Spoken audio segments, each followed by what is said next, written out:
Hey there, welcome. I'm here to help you relax tonight. I know many of you use this video to fall asleep, so before you get too cozy, don't forget to like the video and subscribe to the channel. Also, let me know where you're watching from and what time it is there. I'd love to hear from you. Now get cozy, take a deep breath and let yourself relax. Maybe adjust your pillows. Maybe dim the lights just a touch. Tonight, we'll slip quietly into the world of Cleopatra. But not in a big Hollywood sense, not with trumpets and movie spotlights. No, we're just going to drift easy and slow down the river of her life, like a feather on calm water. Cleopatra 7. Cleopatra. She was Egypt's last pharaoh, born in 69 BCE. She grew up in a family that had ruled the Ptolemaic dynasty for over 200 years. That's a lot of ancestors, all anxious to keep the family line unbroken. Maybe a bit too anxious, if you ask me. Let's just say their idea of family bonding meant marrying each other to keep their genes pure. Weird today, normal then. They thought it preserved their so-called royal blood. Personally, I think it produced some personalities that were, let's say, unusual. But who am I to judge? Cleopatra wasn't just a title on a coin, she was sharp, and people knew it. She mastered several languages, including Egyptian, which was rare in her family. Most of them stuck to Greek. She wasn't only book smart, but also brilliant at handling politics, philosophy, and keeping her cool when things fell apart. When she was about 18, Cleopatra became co-ruler with her younger brother, Ptolemy XIII. Imagine the sibling drama. Except, this wasn't about who ate the last dessert. It was about who wore the crown. And yes, their little throne squabble involved armies, advisors, and a side of assassination plots for good measure. That's intense, right? Let's not dwell there. Picture Cleopatra in a rare, quiet moment. Maybe she's sitting by the Nile, hair a bit messy, plotting how she's going to keep her kingdom running without losing her mind. Maybe she pours herself some wine, scribbles a note on a scroll. Not all drama has to be loud. Oh, and her flair for dramatic entrances? Unbeatable. History says that when Julius Caesar came to Alexandria, Cleopatra had herself smuggled into the palace, rolled up in a rug, or was it a linen sack? Either way, she knew how to make an impression. That's how she told Caesar, "Look, I'm clever, and I know how to pull off a grand entrance." He liked it. Or maybe he was just amazed by how she pulled it off without Instagram. Their relationship was part political, part personal. Cleopatra needed Rome's muscle to keep her throne, and Caesar wanted Egypt steady for his own plans. But in private, you get the sense that Cleopatra could soften the sharp edges of politics, careful conversations in quiet rooms, glances to trusted advisors, small worries about her son, Caesarion, and his place in a future she hoped would be calmer. Caesarion Ptolemy XV, to be official, Little Caesar, to everyone else, was born in 47 BCE. Cleopatra adored him, or at least fiercely wanted him safe from the endless storms of palace intrigue. He grew up with upheaval all around, but I like to think she made sure he still heard stories about Egypt's greatness and had lazy afternoons by the river. Then came chaos. Caesar was murdered in 44 BCE. Cleopatra found herself with a dangerous Roman scene to handle. That's where Mark Antony shows up. Their story, full of excess, love, rivalry, is legendary. But I like the smaller moments. Antony, known for being emotional and a little unpredictable, and Cleopatra, who just wanted to keep things sane. When he threw wild parties complete with too much wine, occasional elephants, and enough drama for weeks, Cleopatra was the calm one, quietly watching, always thinking 3 steps ahead. She understood image. Always. Every coin, every portrait, every public appearance carefully managed to make her look strong and wise. Imagine trying to control your reputation without a single selfie or viral moment. Exhausting, honestly, but Cleopatra was a master. No matter what, she looked collected even when her advisors panicked, Antony argued, or another rival brewed trouble. They had 3 kids. Alexander Helios, Cleopatra Selene, and Ptolemy Philadelphus family life was complicated, no doubt. Cleopatra tried to give them some sense of normalcy, whatever that meant in a palace swirling with gossip and tension. In the end, things got quieter, but not easier. After Antony lost to Octavian, Cleopatra headed back to Alexandria and tried to keep things steady, at least on the surface. People say she stayed calm right through the end, even as her world fell apart. She died in 30 BCE, most likely by her own hand. There's debate about how, but what matters is that, until the very end, Cleopatra kept her dignity. Her legacy isn't just a trail of battles or romances, but the way she carried herself through relentless stress, with smarts, self-control, and a touch of grace. She managed to stay a step ahead, even as things spiraled. That's the part of her story I want you to drift off with tonight. Her quiet strength, steering through waves, always thinking. So now, as you relax, picture yourself gliding into another royal mess, a different time, a different place. Europe, a few centuries later. Here, the royals barely bathe, chocolate is treated like medicine, and every day brings some fresh little scandal. It's going to get interesting. Picture Europe a few centuries later. Royal families shuffling through their grand palaces, not exactly obsessed with bathing, nibbling on chocolate as if it were cough syrup, and always nursing at least one minor scandal a day. The Habsburgs probably did this best. They managed to turn eccentricity into a family tradition, mostly by ignoring the maybe don't marry your cousin part of the marriage rulebook. Power was one motive, sure, but after a while you get the sense it just became a habit. The most famous result? That legendary Habsburg, jaw-heavy, a bit askew, and unmistakable a souvenir from generations of inbreeding. Then there's Charles II of Spain. Born in 1661, he wrapped up the family's reign in Spain. Historians tiptoe around it.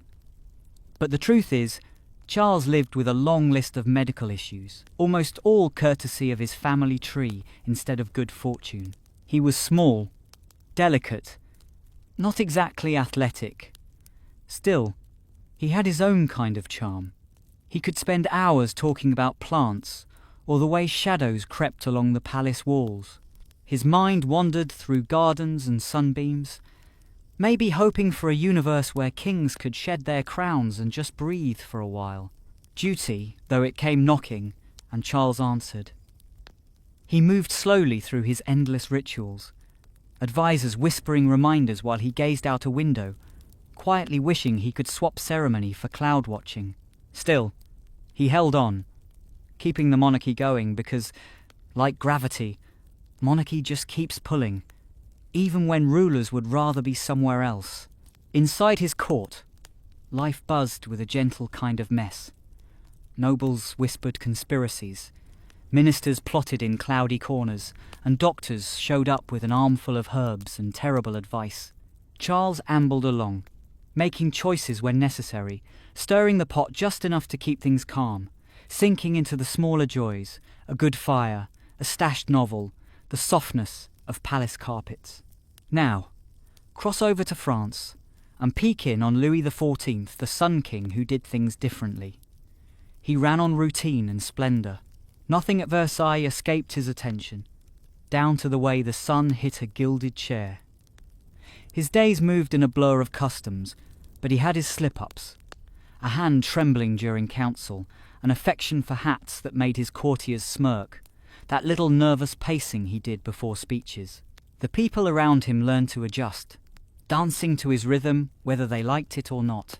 Louis's court could feel like moving through honey, that slow bowing and timed entrances, that endless hush meant to keep everything perfect. But behind all the sparkle, there were winks, rolled eyes, and moments where someone slipped a joke into the monotony. The human side always peeked through. Heading north, you'll bump into Sweden and Gustav III, who ruled in the late 18th century. This was a king who adored theatrics. Not just the kind on stage, though he loved that, but also the political drama.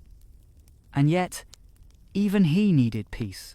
Picture Gustav bent over a candlelit letter, strolling on frosty walks through palace gardens, finding a rare, quiet groove in the roaring business of being royal.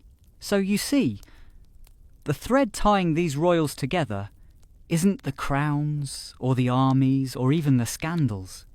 It's the way their lives, stripped of titles, start to look a little familiar.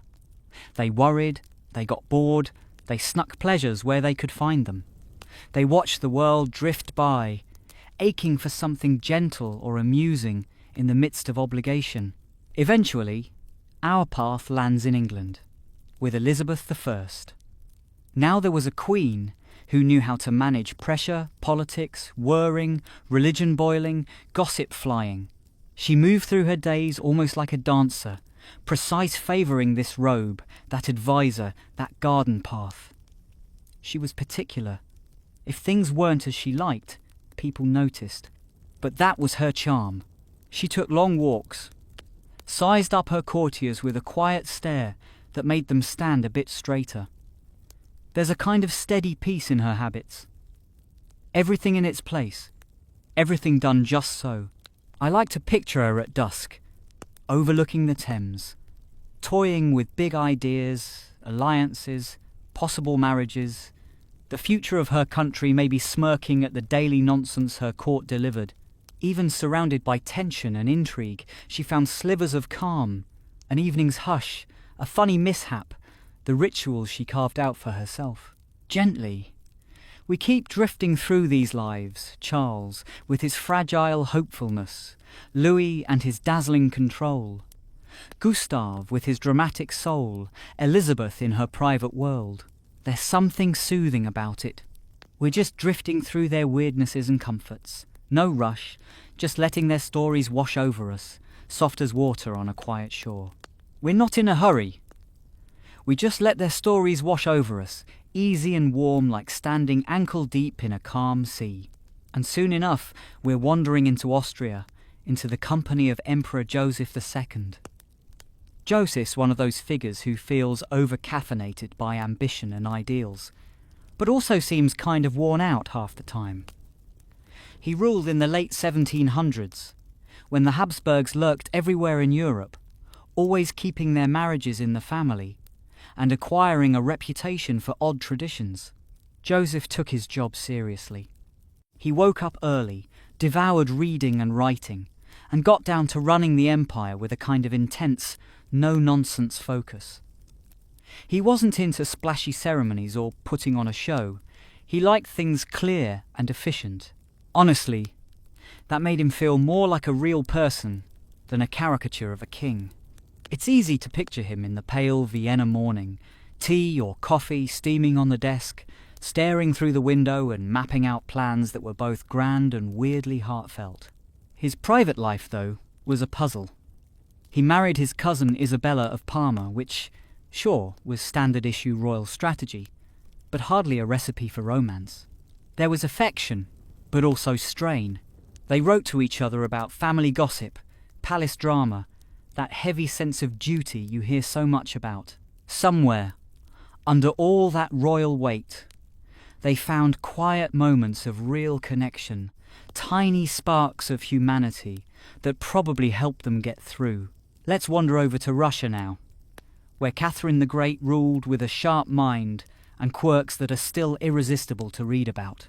She showed up in Russia as a teenager from Germany, basically an outsider, and within a few years she ended up empress. Catherine was clever, stubborn, and always strategizing. She dove into philosophy, loved the arts, and even when her courtiers rolled their eyes, followed her own little routines at court. She'd read half the night, scribbling letters that stretched for pages. Sometimes she mulled over what it meant to wield power, Other nights she'd just enjoy these small, reliable pleasures, strolling her gardens, trading secrets with a friend, or sneaking off for a quiet meal when palace life got suffocating. Now, back to France Versailles, specifically where Marie Antoinette flashes onto the scene. Her story's been twisted into both romance and scandal, but really, a lot of her life was ordinary and repetitive. As a teenage bride, she landed smack in the middle of endless protocol, rigid rules and intrusive eyes. So she found her little sanctuaries: music, embroidery, secret gardens, a stolen moment with hot chocolate while sunlight slid across the gilded walls. Everything about her days was scheduled: morning meetings, lessons, ceremonies.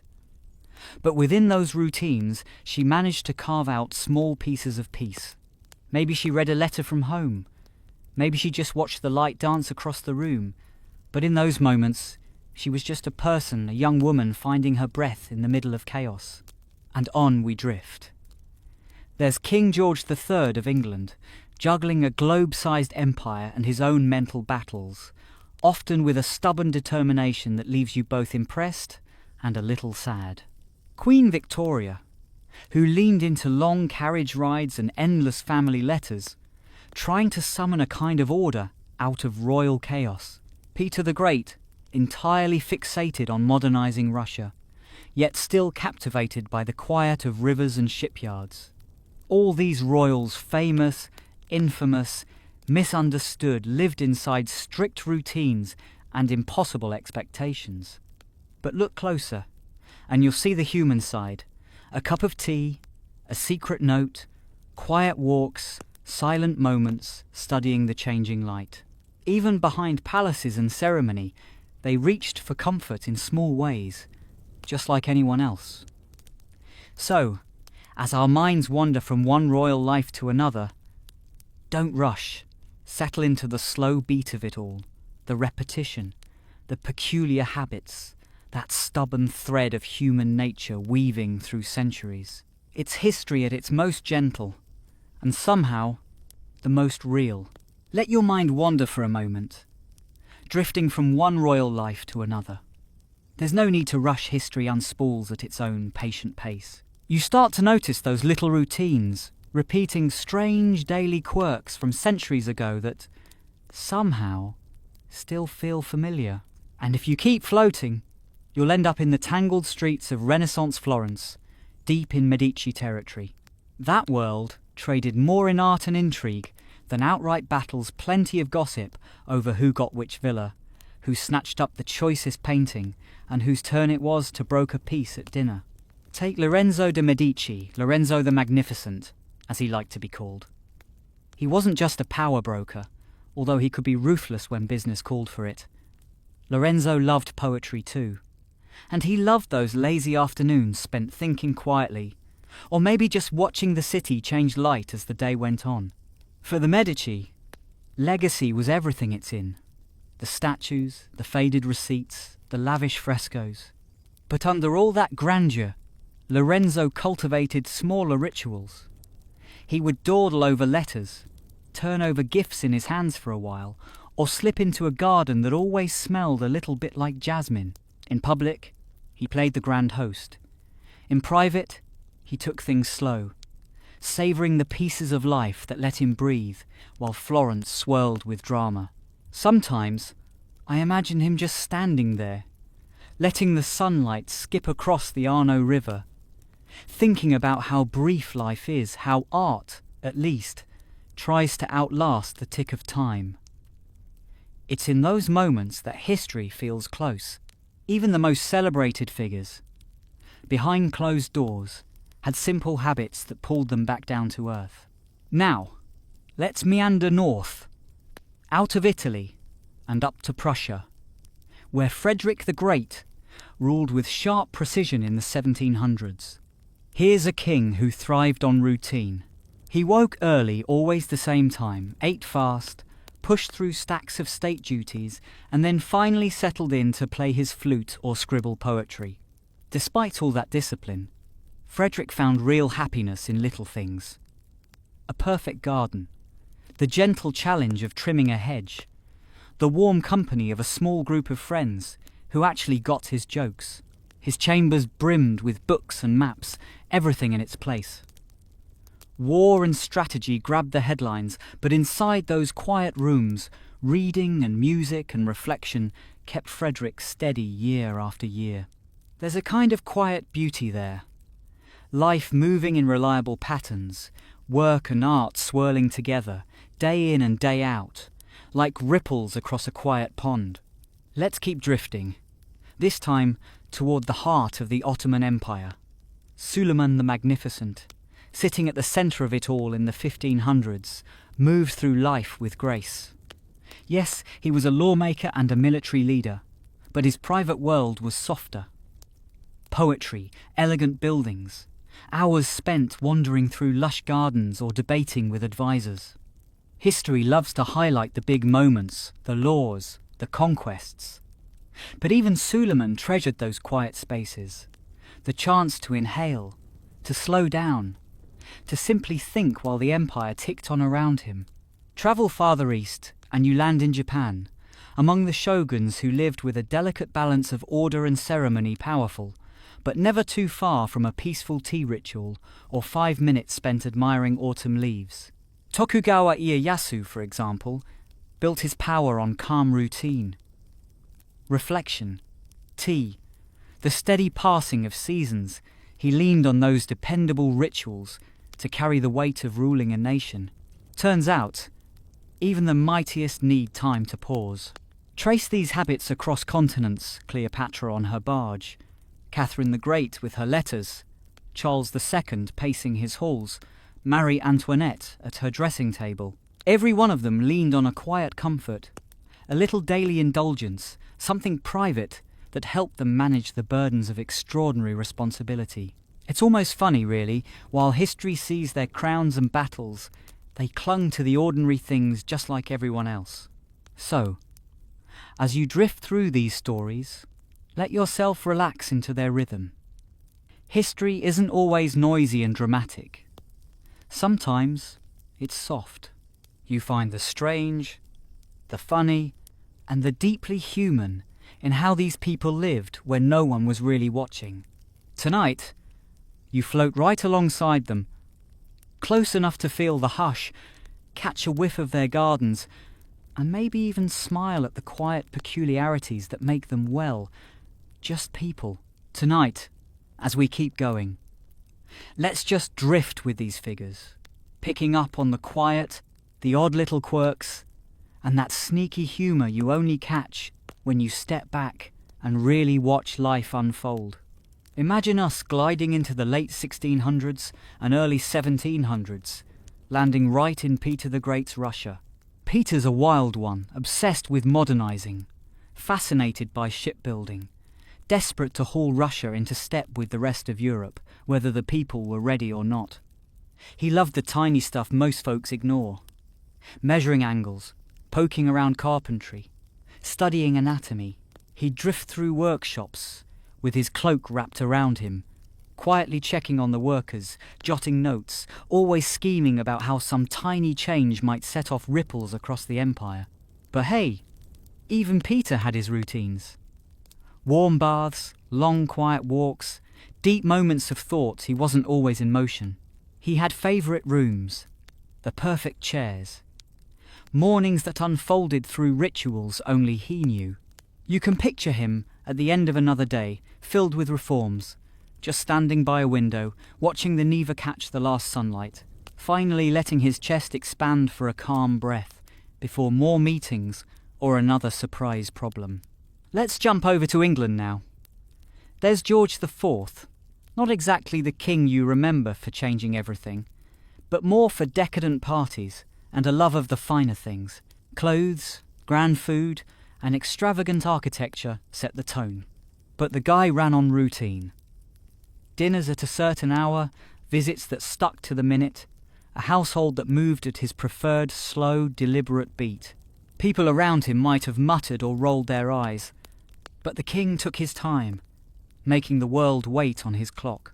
Back in Prussia, Frederick William I, the soldier king, leads with discipline and a love of order.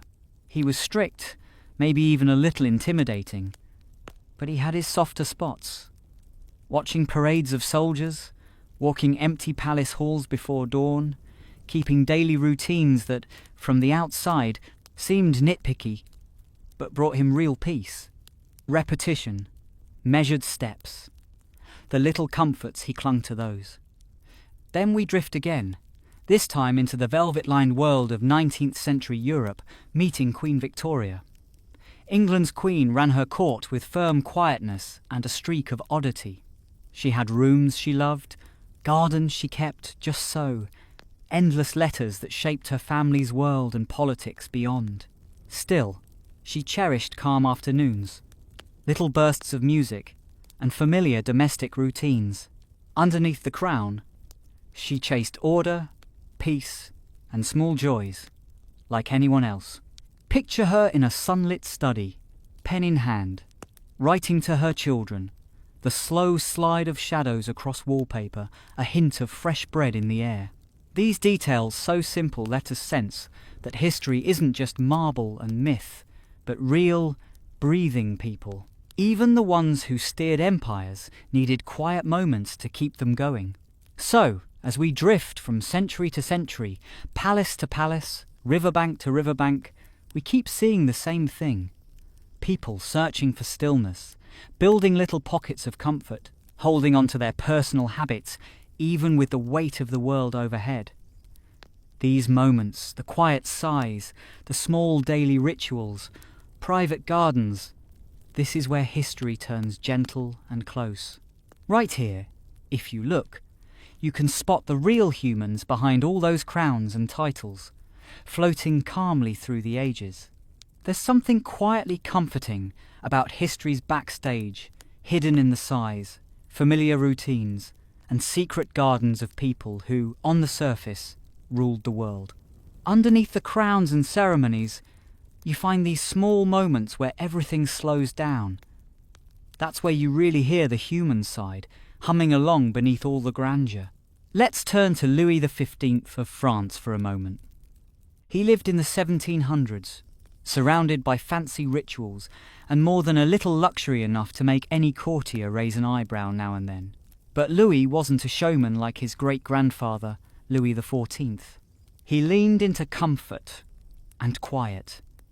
Think slow mornings, lots of reading, lazy walks through the Versailles gardens, and a fondness for a little harmless mischief.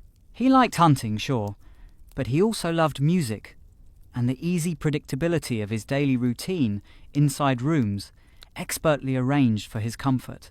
His days began gently.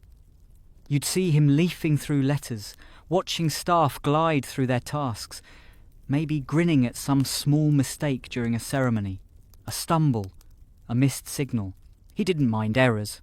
He just let them pass, usually with a half smile. Even when you're king, those little bits of amusement matter. Now let's shift east, back to the Habsburgs, and meet Maria Theresa, one of the rare women to rule the Holy Roman Empire on her own. She balanced everything, the machinery of government, her brood of children, and alliances that seemed to need mending daily. But Maria Theresa wasn't just about duty. She wrote long letters to her kids, strolled through palace gardens, filled her life with music, and sometimes just paused with a cup of tea, soaking up the afternoon sun. Those quiet minutes gave her the strength to face the pressure finely measured breaks in a schedule that never really stopped. Modern life could take a tip or two from her. Head north, and the scene gets more tangled. King Christian VII in Denmark, late 1700s. His court was a maze of intrigues, and his mind wasn't always at ease. Still, he clung to his little havens, reading quietly, listening to music, walking the corridors on his own terms. Over and over, these simple habits helped him keep his balance. Jump further, and the rhythm holds. In the Ottoman Empire, long after Suleiman the Magnificent, his heirs ran an empire held together by spectacle and structure. But even sultans needed to breathe. They strolled through gardens, listened to poets, watched evening fall against palace stones, or got lost in their own thoughts. Power didn't erase the need for quiet pleasures, it just made them harder to find. Across all these centuries and palaces, from Versailles to Vienna, St. Petersburg to Istanbul, you see the same thing. The people in charge, no matter how powerful, always found time for the small stuff. Writing late at night by candlelight, walking alone among the roses, sitting by a window daydreaming, letting music fill a silent room. These tiny habits calmed the chaos, the heartbeat inside the palace walls. When you look past the statues and ceremonial portraits, you find these soft details. A king's secret amusement, a queen's quiet tea, the letters and walks and gentle rituals that made ruling bearable. That's where history gets real, where all the crowns and empires melt into something completely, basically human. And honestly, that's what makes these stories worth remembering at all. Even with the weight of crowns and empires, life's small pleasures stubbornly shine through. There's always some gentle rhythm or quiet habit that helps people slog through the day, even if those people happen to be royalty. Let's slip into the odd little world of Charles VI, Holy Roman Emperor. The man ruled in the early 1700s and took duty to an extreme. Meticulous records, strict protocol, never missing a detail. Sometimes it must have driven everyone else mad. But underneath all that formality, Charles had his own soft edges. He'd wander the echoing palace corridors, watching sunlight play on ancient tapestries, or taking in the way the gardens shifted with the seasons. These tiny personal rituals gave him a calm oasis in the middle of diplomatic storms. Family life wasn't much different. A carousel of managed children, planned marriages, endless worry about who'd inherit what. But even with everything scheduled to the minute, Charles carved out time for himself. A hot cup of tea, a quick daydream at the window, little moments of music stolen in his private rooms. Those small rituals kept him grounded when everything else pulled him in 10 directions at once. If we head west a bit, there's Charles II of England, his days marked by frail health, political drama, and shadows that never quite left him. Even so, he had his comforts. He'd sit with trusted friends for quiet conversations, spend evenings reading in peace, or find comfort in the company of pets and keepsakes. The outside world might have been chaos, but his inner world thrived on gentle routines. Then we cross to France and spot Louis XVI on the edge of revolution. He was reserved, thoughtful, often burdened by a role that would have crushed most people. Still, Louis found refuge in his workshop, losing himself in carpentry, or wandering the gardens, or pouring himself into letters. These little rituals didn't just fill time, they gave him space to breathe when history closed in. And why not drift forward to Napoleon? Outside, he was relentless, commanding armies, shaping Europe, a force of nature. Behind closed doors, though, he lived by a clock, always up early, reading, scribbling letters, pondering the next move. Even on the road, he set up an orderly little world for himself, with a tidy desk and reliable schedule. For all his legendary ambition, maybe it was that daily discipline that truly fueled him. Glance over to Russia for a moment, you'll find Alexander I, carrying the weight of his empire, but always searching for peace. He would walk, soak in music, scribble in his diary. There's the trace of someone quietly threading his way through duty, needing gentle anchors to keep his balance. Meanwhile, Austria's Francis I, Maria Theresa's husband, ran his household with careful precision, convinced that even the smallest habit could tip the scales of an empire. What does all this add up to? It's plain, really. Under all the ceremony behind the power, there's a simple truth.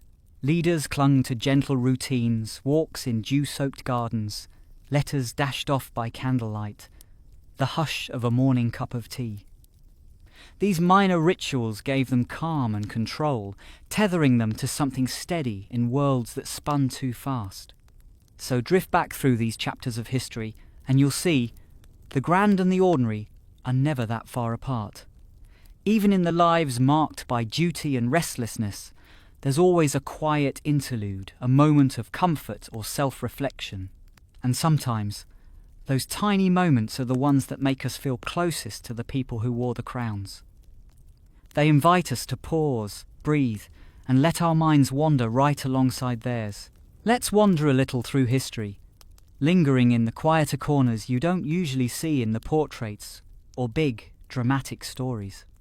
Take Queen Anne of Great Britain, early 1700s. Her reign always comes packaged with words like sorrow or burden, and, honestly, it's not wrong her life leaned heavy. She struggled with illness, lost loved ones, and shouldered the responsibility of bringing England and Scotland together. But even with all that weight, Anne clung to the small things that made her feel safe. She found comfort in routines, sitting quietly with a book, flipping through old letters, or spending lazy afternoons surrounded by people she trusted. In these small havens, she found relief from everything that waited outside those doors. Anne also had her quirks, little bits of fussiness that, in truth, were just very human. She kept her rooms just so, clocked her tea and pastries like clockwork, and liked things orderly. Maybe her advisors found these things strange or trivial, but no matter. They gave structure to her days, and a bit of calm in a world that rarely offered either. Even when decisions about wars or treaties stormed outside, she always had these anchoring habits. Let's drift south for a minute, to Spain's Charles III. He comes alive in the 1700s, a stickler for order, but also fiercely devoted to making life better for his people. Charles kept a strict daily schedule. Up with the sun, straight to state matters, then a retreat for personal reflection. He found moments for himself, books, strolls in the garden, quiet observations of life swirling around him. These little rituals brought balance, keeping him sane when leadership threatened to overwhelm. Now, swing over to Austria, and there's Francis II, last emperor of the Holy Roman Empire. The Napoleonic era was chaos, but you wouldn't always know it if you looked closely at Francis's daily life. He clung to private letters, solitary walks, and structured routines that gave him clarity and held the madness at bay. In the end, it was these small, repeated actions that gave him footing. Up in Prussia, there's Frederick William III, nephew to Frederick the Great. He showed up in a Europe that was bent out of shape after Napoleon. You'd think the uncertainty would drive anyone nuts, but he kept it together with steady routines. Measured mornings, orderly walks, time set aside just for thinking or reading. The world might spin, but his day-to-day life kept a steady, familiar beat. Now, cross over the Atlantic and visit George Washington. Here's a guy you always picture in uniform or on a dollar bill, but he had his own steady rhythm too. He woke up early, patrolled Mount Vernon, exchanged letters with his advisors, and spent hours walking the land. Still, even with a packed schedule, he made time for books and reflection, a space for quiet in a world of revolution. Back in Europe, meet Paul I of Russia after Catherine the Great. People called him eccentric, but he was really just devoted to his own routines. Walks at set times, meals served in just the right order, everything ticking along with precision. His patterns could be frustrating for those around him, but they gave him calm and a sense of control when so much was complicated and uncertain. Picture him pausing between meetings, staring out at drifting sunlight, letting himself breathe even for just a moment. We keep drifting. The 19th century brings Louis-Philippe of France, the citizen king. His era wasn't exactly peaceful, but even with all that pressure, he created room for walks, reading, and simply watching life unfold outside his window. It was about holding on to everyday calm, keeping the turbulent world at arm's length for a while. Cross the world again, and there's Emperor Meiji of Japan. Massive changes swirled around him, new industries, new ways of life, but his own day was anchored by quiet rituals. Rising early, engaging in ceremonial observance, carving out space for personal reflection. Across every border and language, rulers came back to the same idea. Small, steady routines help them carry impossible loads. Step back for a moment, and something becomes clear. Power, titles, wars, sure, they're obvious. But what really ties all these leaders together? The tiny patterns, the gentle, familiar things that made each day bearable. Queen Anne's tea breaks, Frederick William III's walks, George Washington reading at sunrise, Meiji's quiet mornings. It's almost meditative to look at it all this way. So if you picture history as a winding river and float alongside these rulers, notice those small pleasures, those private habits that got them through. Their lives weren't just dates and battles, they were slow, steady motions, little rituals. And as you drift along with them, you might find yourself slipping into that patient rhythm too, letting the grand stories fade and finding peace in the details that held it all together. Let that easy rhythm carry us. It's like the hush that settles over a grand old palace when the last candle finally flickers out. Now, slip with me into the early 1900s. George V is there, calm in the middle of all that swirling history. The world outside was restless, changing fast, but inside, he stuck to what he knew. Regular meals, predictable days. The security of the same four walls, each morning looked just like the last. Newspapers lined up in perfect rows, letters waiting in neat little piles. Somewhere in that sameness was a kind of comfort, a way to believe that while the world churned beyond the palace, some things could still feel steady and familiar. Not so far off, Meiji Emperor had already steered Japan through massive change. All the drama of modernization, the rush of a nation finding its modern shape, but if you stepped inside his world, you'd see gentle daily rituals settling everything back into place. Ceremonies unfolded with careful grace. Solitude became part of each day's design. Even as everything changed, there's something eternal in the way people crave stillness and a sense of order. Look a little further, and here's Wilhelm II. Everyone thinks of his boldness, maybe even his ego. But tucked into the formality of his life, you'll find routines. Morning rounds, set meetings, hours spent quietly sorting through reports. These small, repeated habits ran underneath all the noise, giving him a kind of hidden stability. Head west again. Theodore Roosevelt bursts onto the scene. Loud, energetic, relentless. People remember his vigour, but he too built his days on solid groundwork. Early starts, sharp walks, sacred time for books and letters. That rhythm gave him balance, even with all that energy crackling around. Then there's Nicholas II, living in a world teetering on the edge. He had heavy duties and plenty to worry about, but he managed to carve out peaceful moments, family time, gentle strolls, the soothing routines that made the unpredictable feel a little less threatening. So we drift, past those familiar faces, further into the quiet corners of history, over continents, through centuries. All kinds of people anchor themselves in gentle repetition. A walk at the same hour, reading from a favoured chair, letters crafted with practised care. Those tiny acts, they might seem small, but they're everything. In the chaos of life, they plant us firmly in the moment. They're like slow, steady breaths, helping each day to unfold with a kind of peaceful regularity. Maybe you start to sense that rhythm, even now. The sound of footsteps crunching on gravel, the soft shiver of a letter pulled open. Maybe a clock in the background, quietly counting the hours. All of it blends together, soft, even, and unhurried. So let's not rush. Let the names and dates blur a little, like distant shapes in the dusk. What matters is that feeling the rhythm, calm and unbroken, guiding us along. And in that quiet, we can just drift. Let history's routines hold us, gently, floating onward toward rest. Let's let history blur at the edges for a moment.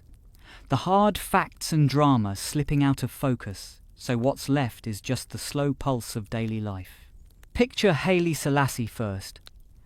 He started most days wrapped in silence, alone and unhurried before the calls for leadership came knocking.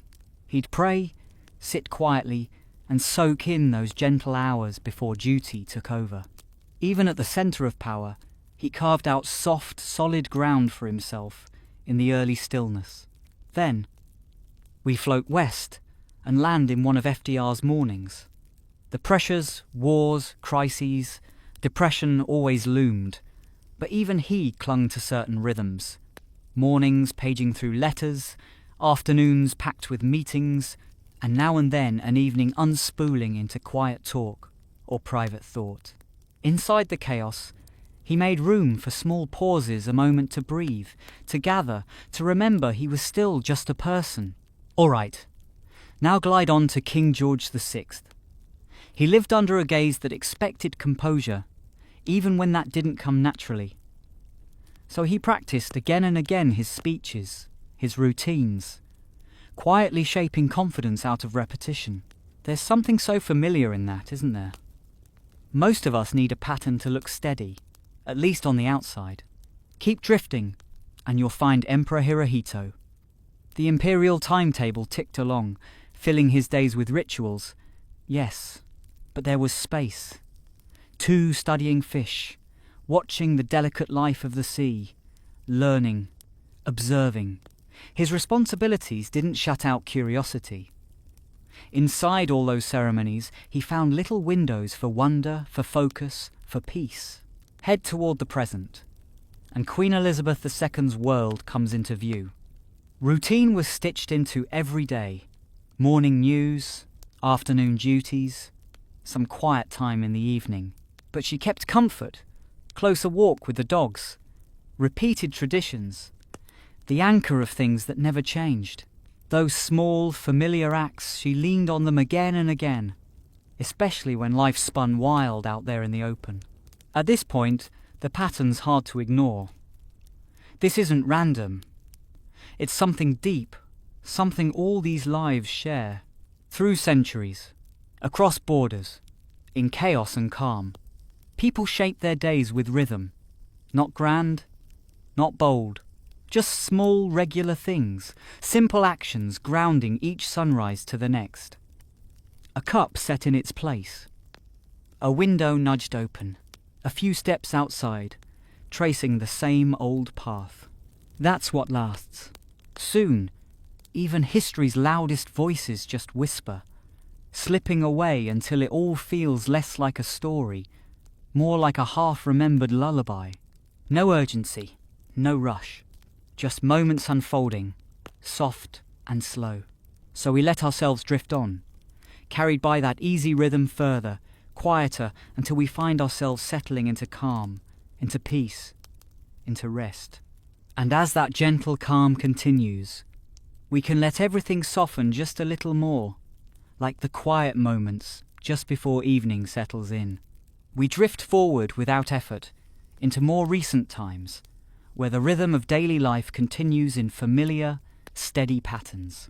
We notice Barack Obama, whose days, though carefully scheduled, often followed a consistent flow. Mornings that began in a familiar way, time set aside for reading and reflection, and a structured pace that guided each day forward. Even within a very busy role, there were small, repeated moments that created a sense of balance.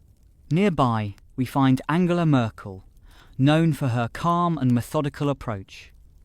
Her routine was shaped by preparation, consistency, and quiet focus.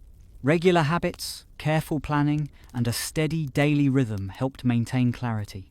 There is something comforting in that how consistency can create a sense of ease, even in complex situations. Drifting gently onward, we come to Emperor Akihito. His days followed a thoughtful and measured structure, shaped by tradition and quiet reflection. Time spent on simple, repeated practices created a calm and steady flow. one that moved gently from one moment to the next.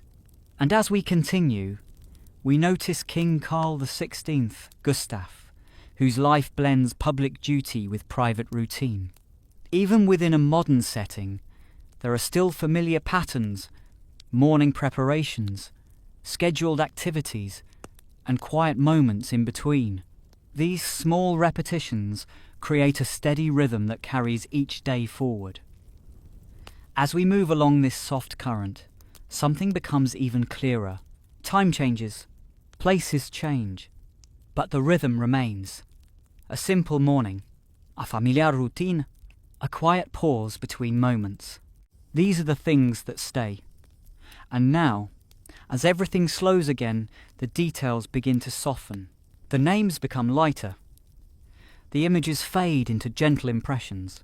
The structure of each day becomes a quiet, flowing pattern, like a calm breeze moving through an open window, like the steady ticking of a distant clock, like the soft turning of pages, one after another. There is no need to follow closely, no need to hold on to any single moment. Just the gentle rhythm, continuing, steady, calm. And as we drift a little further, even that rhythm begins to feel softer, slower now, quieter now, until everything settles into a smooth and peaceful flow, carrying us gently onward, without effort, without urgency, only calm, only ease. And as that calm, steady flow continues, we can allow everything to become even lighter, as though the rhythm itself is gently guiding us forward. We drift without effort into the present day, where the patterns of life continue in quiet, familiar ways. We notice Narendra Modi, whose days often begin early, shaped by routine and structure. There is a steady rhythm morning preparation, scheduled work, and moments set aside for reflection. Even within a full day, these repeated patterns create a sense of order. Not far away, we find Sheikh Hasina, whose daily life also follows a consistent flow.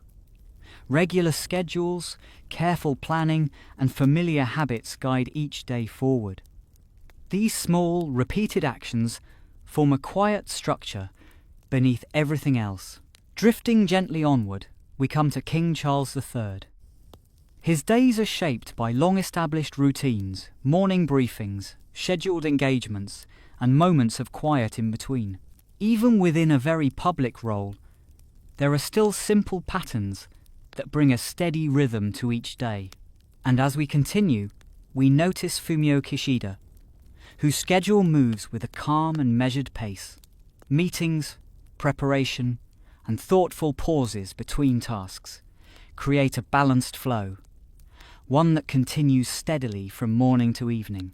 As we follow this gentle current, the pattern becomes unmistakable.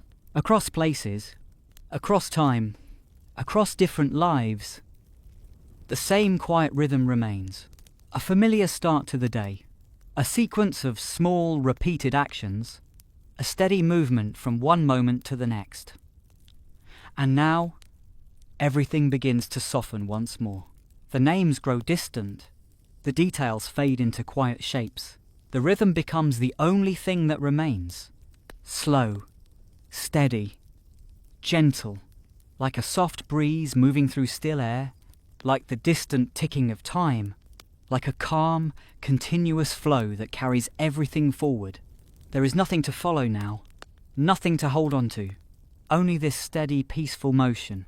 And as we drift a little further, slower, softer, quieter, until even the sense of movement fades, and everything rests in a calm, gentle stillness.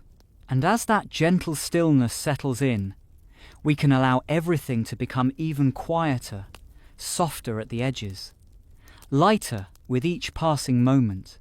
We drift now beyond names and titles into something more simple, more familiar. A quiet room at the start of the day, soft light entering through a window, the faint sound of the world beginning, far in the distance. There is a rhythm here too, not of schedules or responsibilities, but of small, everyday moments. A cup placed gently on a table, a chair pulled back without sound, a slow breath, steady and calm. These are the same patterns that have always existed. Across time, across places, across countless lives, simple routines, repeating quietly. And as we follow this softer rhythm, everything continues to slow. No need to think about history now. No need to remember names or places. Just the feeling of calm repetition, the steady flow of one moment into the next, like pages turning on their own, like footsteps that fade before they are heard, like time moving gently, without effort.